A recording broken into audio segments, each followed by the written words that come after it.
Je suis Dena Moana. J'aime chanter. Je bénirai l'Éternel.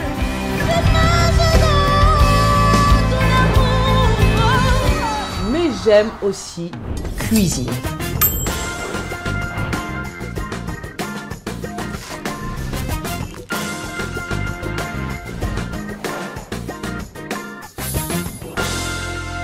Bienvenue dans Delicious.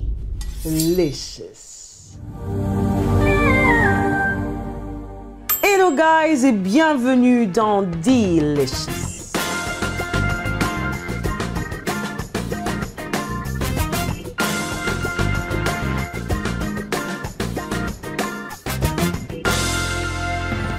Ici, le repas ordinaire se transforme en repas extraordinaire à cause de la petite dose d'onction qu'on y met. Dans la cuisine de Di, nous aurons aujourd'hui des tacos aux crevettes. J'ai dit tacos. Oui, tacos. Et pendant que nous serons en train de cuisiner, nous allons parler sur un sujet costaud, lourd, deep, very, very deep. L'importance de pardonner. Et je vais quand même en parler au travers de l'histoire d'une jeune fille. Tu vas voir que c'est très intéressant. Pour nos tacos, nous aurons besoin de tortillas, du citron, des crevettes, du maïs. Ici, j'ai du chou rouge, de la mayonnaise, de l'oignon rouge mariné, de l'ail que j'oublie souvent, de la coriandre, de l'jalapeno ou encore du piment doux. En avocat, on va utiliser un seul et du citron vert. Bien sûr, de l'autre côté, j'ai mon poivre blanc, noir, du sel et de l'huile. Voilà, je pense que je t'ai tout dit. Ce qu'on va faire à ce niveau-ci, on va attaquer nos crevettes. C'est déjà nettoyé, il faut se rassurer qu'on nettoie vraiment bien nos crevettes, c'est très très important. Et de quoi j'aurai besoin aujourd'hui? Bien sûr, je vais déposer mes crevettes ici. Oui, on a besoin de cette eau dans ça là. Ça va? C'est glouillant ça. C'est pas glouillant. Ça va, juste vexé. Yo, on va refaire, pardon. C'était dégueu. Donc j'aurais besoin de mes crevettes. Vous avez remarqué qu'il y avait un tout petit peu de liquide pas intéressant. Mais voilà, vous pouvez encore bien mettre du papier dessus pour étirer toute l'eau. Et là, je vais mettre, bien sûr, j'aurai besoin de mon ail. Et ce niveau-ci, ça n'obéit toujours pas. On va essayer ensemble. Ça va obéir ici. Let's go! Ouch! Bon, déjà on a du jus, c'est bon. On a toutes. Je n'ai pas de cuillère avec moi, je vais prendre. Ici, c'est toujours prêt. Là, mon ail. Et je vais y mettre du poivre blanc, du sel. Allez. Voilà. Et le verset qui me traversait justement l'esprit en ce qui concerne notre sujet sérieux d'aujourd'hui, c'est dans Matthieu 6. Vous connaissez certainement ce verset qui dit « Pardonne-nous nos offenses, comme nous pardonnons à ceux qui nous ont offensés. » Je ne sais pas pour toi, mais moi lorsque j'entends ce verset, ça paraît simple, mais pas simple du tout. Parce que quand même, pour que mes offenses soient pardonnées, il faudrait que moi aussi je pardonne. Et là, je vous ai dit que je nous parlerai de ce sujet en vous racontant l'histoire. C'est l'histoire d'une jeune fille. Alors, qu'est-ce qui se passe? Elle a 6 ans. Elle est à l'école. Et là, une petite bagarre se passe entre elle et un ami de l'école. Un ami ou un collègue. Et là, ils se battent et la maîtresse arrive. Elle intervient pour leur dire, allez, ça suffit. On les prend dans un coin et là, on leur dit, vous devez quand même, voilà, vous réconcilier. Et la jeune fille dira non de manière catégorique. C'est un non de chez non. Elle veut pas. Elle veut pas se réconcilier avec son collègue d'école. C'est pas marrant. Je vous parle quand même d'une jeune fille de 6 ans. Elle a que 6 ans. Mais elle veut pas se réconcilier. Elle veut pas pardonner. Je ne sais pas qui a commencé la bagarre, mais une chose est sûre. Elle n'avait pas du tout l'intention de pardonner à son collègue de classe. Et là, ça va continuer. La fille, elle va grandir et elle va atteindre 12 ans. Je pense que c'est cette partie qui est quand même intéressante parce que cette fois-ci, ce n'est pas son collègue d'école qui lui fait du mal ou qui l'offense, mais cette fois-ci, c'est son frère. Son frère de 10 ans d'écart. Il y a quand même 10 ans d'écart entre eux qui lui fait quelque chose de mal, mais cette fois-là, la fille sera tellement en colère, elle va tellement retenir ce qui s'est passé entre elle et son frère qu'elle ne va pas lui parler pendant 2 ans. Je dis 2 ans.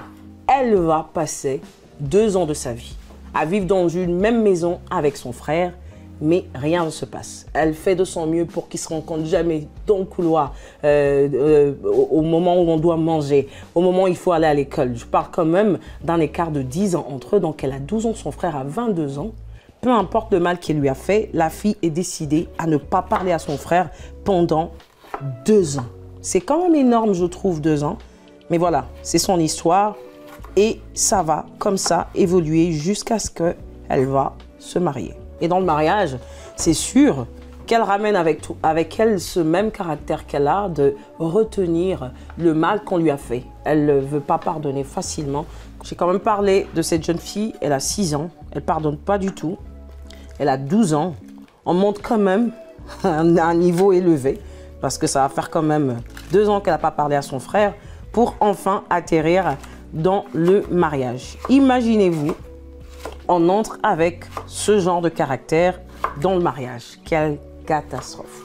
Et oui, elle est partie comme ça dans le mariage et là, ça sera après chaque dispute avec son mari, avec son conjoint. Elle ne lui parle pas pendant 2 semaines, elle a besoin du temps pour elle-même, elle boude et quand elle boude, même quand elle a tort, même quand c'est celle qui a raison, il n'y a rien, ça ne marche pas. C'est un caractère qu'elle a avec elle, elle se justifie, elle se dit non, je n'ai pas besoin de pardonner à chaque fois, ou encore je n'ai pas besoin de pardonner aussi facilement, j'ai besoin de prendre mon temps pour moi. Voilà, c'est l'image de cette jeune fille jusqu'à ce que, dans le même mariage, elle va quand même rencontrer Jésus. Et pendant ce temps, on sait tous quand Jésus entre dans notre vie, les histoires sont un peu différentes. Donc là, le Saint-Esprit va commencer un travail, mais vraiment dans son caractère. Il va le changer, mais ce ne sera pas d'un coup, bien sûr. Là, il va commencer à lui parler jusqu'à ce que, pour le tester, une dispute va arriver. Et lorsque cette dispute arrive, le Saint-Esprit va forcer la jeune dame, elle est déjà devenue une jeune dame, finalement, à demander pardon. Elle est devant la porte, il faut aller parler à son mari, absolument. Et là, elle vient, elle essaye juste d'ouvrir le poignet de la porte. Elle prend 30 minutes pour un poignet simple de sa porte avant d'aller parler à son mari. Devant son poignet, elle est bloquée comme ça. Et après, elle se décide, elle dit, bon, ça va, je vais y arriver. Elle va traverser, elle va quand même aller vers son mari, arriver devant son mari, elle va s'asseoir sur le lit, elle lui dit simplement « Je veux te parler ». Je tiens à te rappeler quand même, hein, elle est juste venue demander pardon, juste pardon. Elle arrive, elle s'assoit sur le lit, c'est encore 30 minutes, juste pour sortir le mot « pardon » de sa bouche. Et là, finalement, les 30 minutes vont s'épuiser et elle va dire « Écoute, je suis venue te parler, je voudrais te dire pardonne-moi pour ce que j'ai fait ». Et tous les blablabla qu'elle a dit, qui suivaient, elle était presque en larmes, triste. Elle doit faire une scène parce qu'elle n'est pas vraiment habituée à demander pardon. La belle surprise. Son époux va la regarder simplement et lui dire « Ok, je t'ai entendu. » Oh, catastrophe. C'est une personne qui doit apprendre à se rabaisser selon elle, à demander pardon selon elle. C'est un chemin qu'elle a pris, c'est C'est lourd pour elle. C'est pas possible qu'elle dise simplement pardon. Et là, elle va avoir l'impression qu'elle se fait rejeter. Qu'est-ce qu'elle fait? Elle va retourner auprès de celui qui l'enseigne, le Saint-Esprit, pour lui dire, mais finalement, comment est-ce possible? Est-ce que tu as vu que j'ai demandé pardon? Est-ce que tu as vu l'effort que j'ai fourni et tout ça? Ah, je tiens à dire à quelqu'un justement que lorsqu'on est sur le chemin de l'apprentissage du pardon, c'est pas aussi simple que ça. On sera buté, on sera mis devant les circonstances qui vont justement un tout petit peu attaquer notre orgueil, nous rappeler que c'est tout un chemin qu'on doit prendre vers ce pardon. Et là, c'est elle qui est là et elle pleure pour son cas parce qu'elle, pour elle, c'est pas possible que après que moi j'ai dit pardon, qu'on me dise simplement, hein, c'est bon, tu peux rentrer chez toi. Et là, elle va continuer sur ce chemin où le Saint-Esprit doit lui apprendre justement à pardonner. Vous savez pourquoi? Il y a un verset dans la Bible aussi qui dit justement que quand on ne pardonne pas, un peu comme je l'avais dit au début, notre Père Céleste ne nous pardonne pas. Ça ressemble à une obligation, puisque quand elle a pris le courage d'aller parler à son mari, ça ressemblait à une obligation. Elle faisait parce qu'elle voulait obéir au nouveau maître qu'elle suivait, qui est Jésus-Christ. Elle faisait parce qu'elle se disait, bah écoute, je vais quand même le faire, mais elle a fait par obéissance. Ce n'était pas vraiment une volonté. Elle devait casser ce caractère d'elle qu'elle avait, de retenir les gens dans son cœur. Et tout au long de ce passage, s'il faut le dire comme ça, ou encore de cet apprentissage, le Saint-Esprit va lui montrer une belle image de quelqu'un qui ne pardonne pas justement. Et là, c'était une image qui paraissait devant elle. C'était elle tenant une clé. Cette clé, c'était sa rancœur qu'elle avait envers les personnes à qui elle ne pardonnait pas. Et les personnes étaient dans l'autre bout, c'est-à-dire comme une prison. Et elle avait la clé, mais elle ne pouvait pas bouger de cette prison parce que c'était elle la surveillante. Et là, le Saint-Esprit va lui dire, écoute, autant tu mets ces personnes dans la prison, toi aussi tu es dans une prison. C'est la plus grande image qui a pu passer dans la pensée de cette fille, qui a pu justement déclencher ce besoin, non simplement d'obéir, à demander pardon ou encore à marcher vers le chemin du pardon, mais ça a permis justement à cette jeune fille de prendre elle-même le courage de se dire « je pense que j'ai vraiment besoin de pardonner parce que le temps que je perds à retenir les gens dans des prisons, ben moi aussi je suis dans une prison ». Je pense que c'est aussi une manière de te dire aujourd'hui que le pardon libère. Quand tu apprends à libérer ceux à qui tu en veux, ceux qui t'ont fait du mal, ceux qui t'ont offensé, justement, tu atteins ce niveau où tu les libères et toi aussi, tu es libéré. Bon, là, je pense que je vais passer quand même au niveau de mon chou. Je ne sais pas si cette histoire parle à quelqu'un, mais moi, justement, ça m'encourage et j'espère que quelqu'un va prendre la décision justement de libérer son cœur, de prendre la décision de pardonner parce que tu ne veux pas être prisonnière. Tu ne veux pas être dans cette prison. Tu dois prendre aujourd'hui la décision de libérer. Libère tous ceux qui t'ont offensé. Que ce soit toi qui aies été offensé, que ça a été fait de manière intentionnelle. Des fois, les personnes nous offensent sans le savoir. Ça peut aussi arriver qu'ils le fassent parce qu'ils le pensaient vraiment. Mais c'est à nous la décision justement de les libérer pour que nous soyons nous-mêmes libérés. Le pardon libère. Et je voudrais le dire à quelqu'un aujourd'hui en faisant ma salade. Cette jeune dame va apprendre justement à pardonner. Ça a commencé par simplement de l'obéissance pour finalement devenir des actes qu'elle va poser de manière volontaire. C'est à ça que le Seigneur veut emmener quelqu'un aujourd'hui. Et l'histoire va continuer avec la même dame qui, cette fois-ci, va avoir une dispute avec sa sœur. Et qu'est-ce qui se passe? Sa sœur qui l'a vu grandir, qui la connaît, qui sait qu'elle avait des difficultés à pardonner. Oui, ça saute ici, c'est bien. On a besoin de ça. C'est vrai, c'est réel. Voilà, je mets mon citron. J'avais mis tout à l'heure de la mayonnaise. Et là, à ce niveau-ci, je veux mettre du poivre. Donc, sa sœur qui l'a vu grandir, elles vont avoir une discussion finalement un jour. Et à la grande surprise de la petite sœur, c'est elle qui va aller vers elle pour lui dire, écoute, je veux que tu me pardonnes. Elle s'excuse. Oh là là, la scène était belle. Parce que sa sœur, qui l'a vue grandir, qui sait qu'elle a du mal à pardonner, du mal à libérer. Elle n'a peut-être pas encore fait cette expérience avec elle. Et cette fois-là, ça ne s'ouvre pas. Un peu comme elle qui avait du mal à pardonner. Et finalement, c'est elle qui va aller vers sa sœur et qui va lui dire, écoute, pardonne-moi. Sa sœur est choquée. Elle est tellement choquée qu'elle lui dit, dis-moi, qu'est-ce qui s'est passé dans ta vie? J'aimerais moi aussi faire la même expérience que tu as faite. Comment ça se fait que cette personne que je connaissais, qui ne pouvait pas pardonner, qui avait du mal à libérer, qui ne faisait même pas un pas, soit vers ceux qui l'offensaient ou vers ceux qui, elle, l'offensaient? Qu'est-ce que tu as fait? Dis-moi ton secret. Et elle lui dit à la fin, parce qu'elle savait qu'elle avait donné sa vie au Seigneur, elle lui dit, écoute, moi aussi j'ai envie de connaître cette personne que tu as connue. Regarde combien le Seigneur peut prendre quelqu'un qui avait du mal à pardonner, lui apprendre à pardonner, en bien sûr l'introduisant avec, comment je dirais, presque un commandement, va lui dire, va demander pardon. Au début, elle tire les pieds pour le faire jusqu'à ce qu'elle apprenne. Et quand elle apprend, elle le fait de manière tellement naturelle que ça choque ceux qui sont autour d'elle. C'est à ça que le Seigneur veut t'emmener.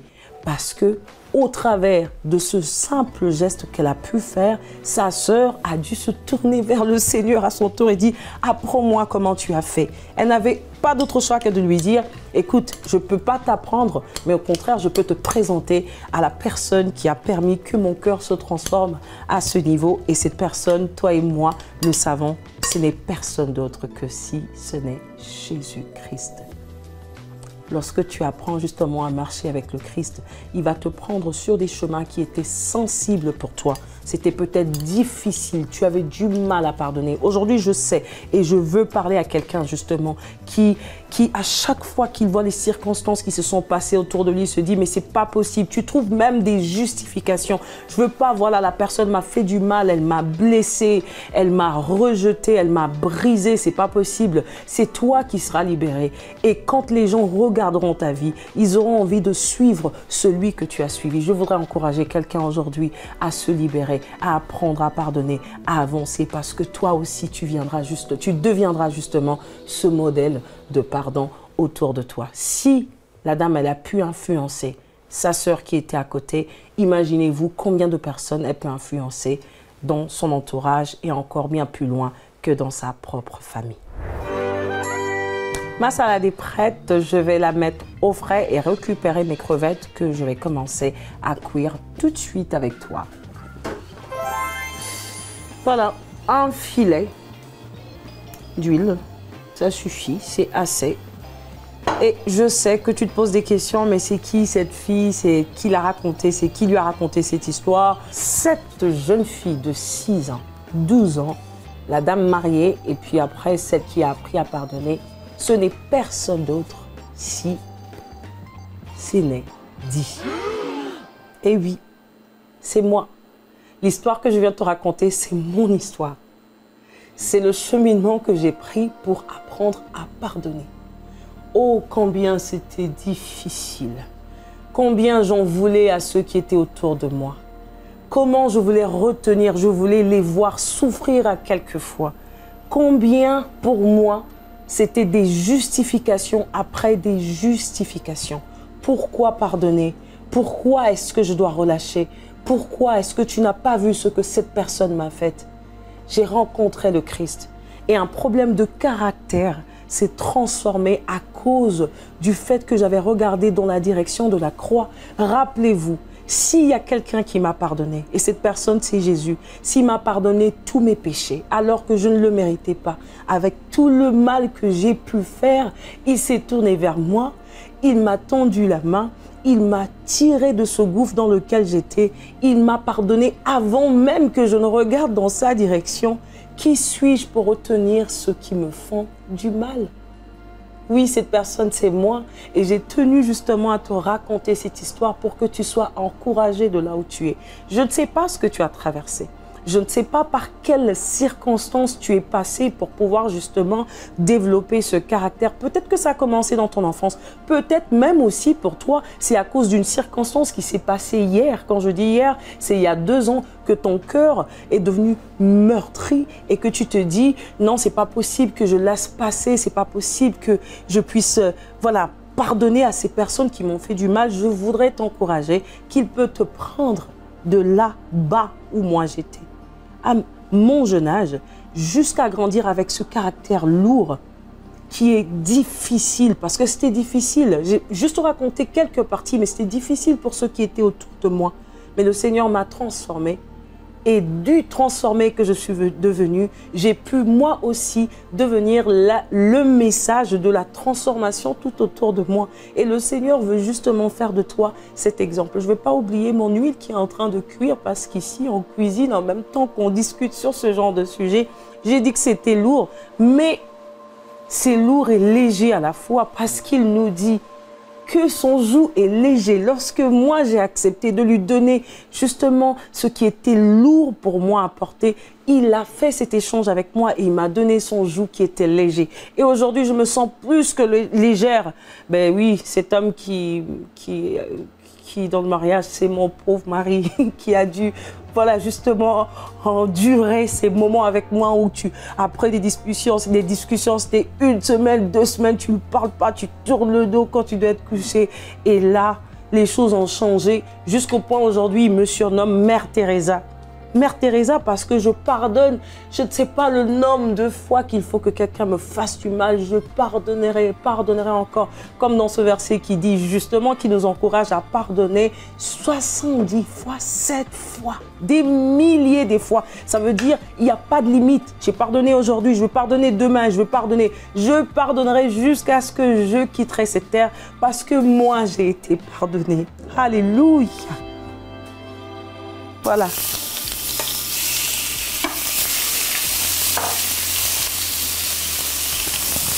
Le chemin du pardon, que c'est magnifique. Et là, je vais laisser mes crevettes au feu cuire 3 minutes de chaque côté.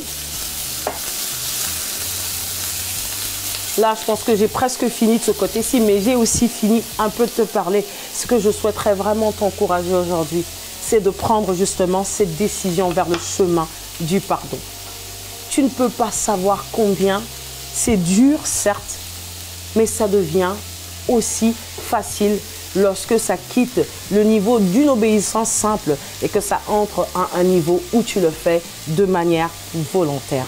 Ce que je voulais te communiquer aujourd'hui, c'est que c'est bon, c'est bien d'apprendre à pardonner parce que c'est toi qui deviens justement le messager du pardon. Allez, on revient tout à l'heure, je vais laisser frire mes crevettes et on va revenir pour ensemble créer notre tacos.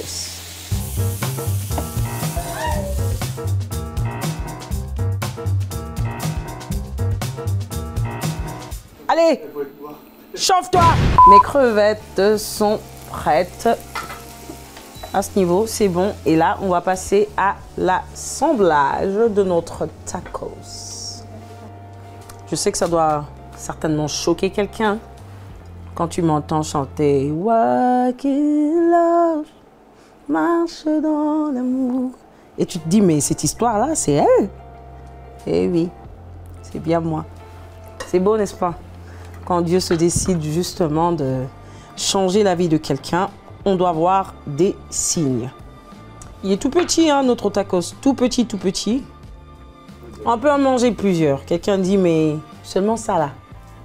Oui, seulement ça. Mais on peut en manger plusieurs. C'est ça.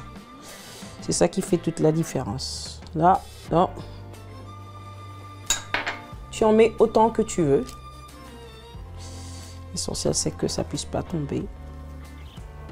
Je vais en mettre une seule. Elles sont assez, voilà, costauds, les crevettes. Et voilà, c'est à ça que ça doit ressembler, mais sinon on va revenir tout à l'heure pour le moment tant attendu, dégustation.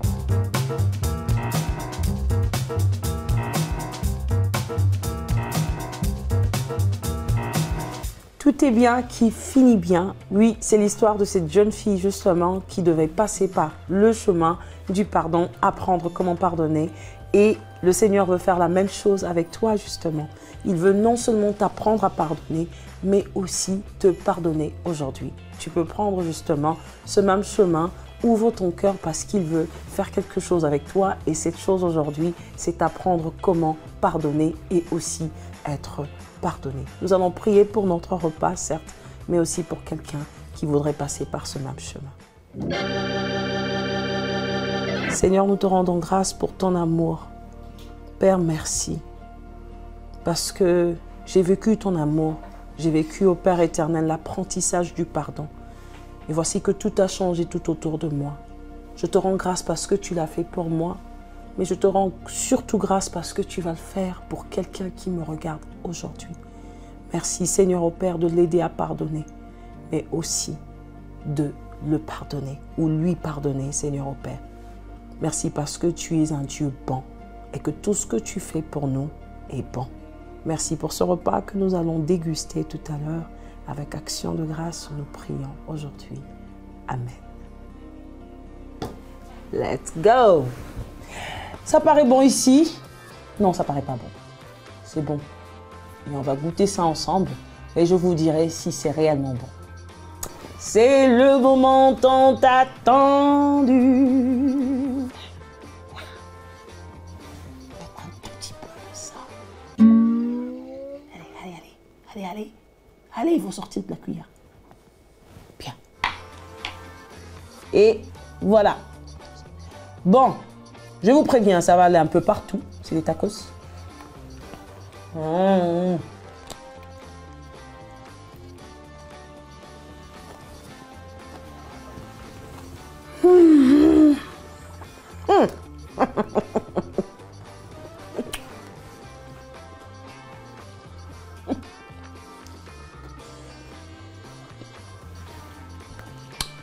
Ah, c'est trop bon. C'est beaucoup trop bon pour que tu ne l'essayes pas chez toi. Allez, vas-y. Sinon, moi, je vais continuer à déguster mon repas. Et on se revoit pour un prochain repas. Delicious. Yeah!